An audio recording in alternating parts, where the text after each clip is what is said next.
Hey students, happy National Poetry Day in the US of A, okay? Wow, that was so clever, look at me.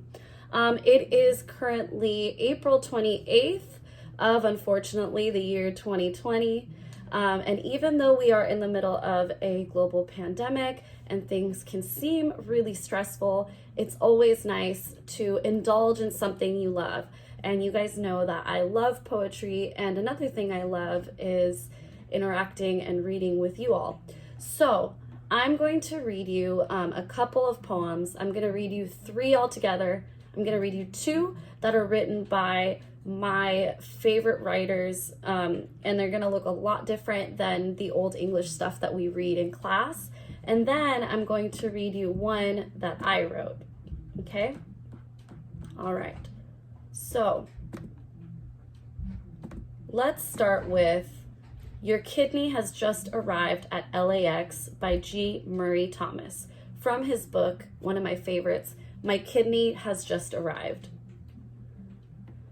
Your kidney just arrived at LAX, the doctor told me as I lay in pre-op prep.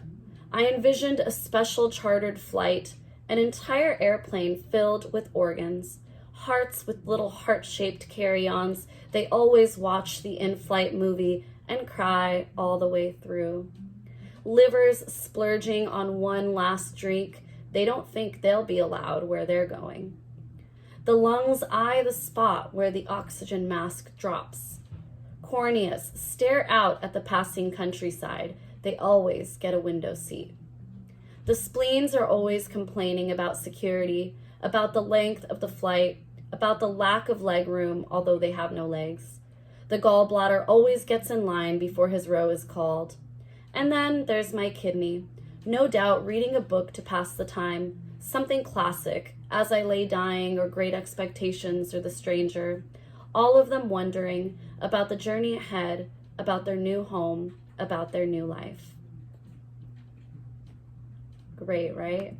Okay, and then now we're going to read The Iceberg Theory, and this one was written by the great Gerald Lachlan from The Iceberg Theory. All the food critics hate iceberg lettuce.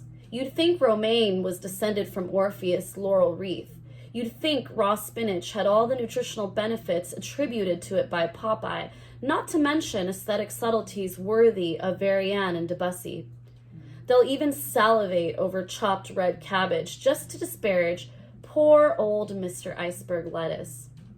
I guess the problem is, it's just too common for them. It doesn't matter that it tastes good, has a satisfying crunchy texture, holds its freshness, and has crevices for the dressing, whereas the darker, leafier varieties are often bitter, gritty, and flat.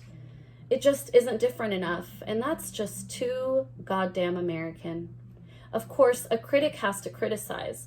A critic has to have something to say. Perhaps that's why literary critics purport to find interesting so much contemporary poetry that just bores the crap out of me.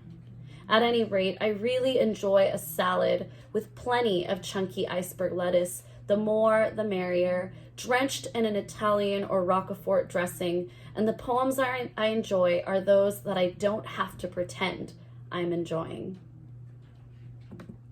Okay, and then finally, after a year of knowing you, I'm going to share with you some of my writing, and I've, as you know, the government finally released UFO footage that is 100% real from their UFO program. So I figured this would be a perfect way to celebrate that victory for all of us UFO lovers at Area 222. Okay, this one is called Hurry Up, Marie, the UFO is waiting. Hurry up, Marie, the UFO is waiting.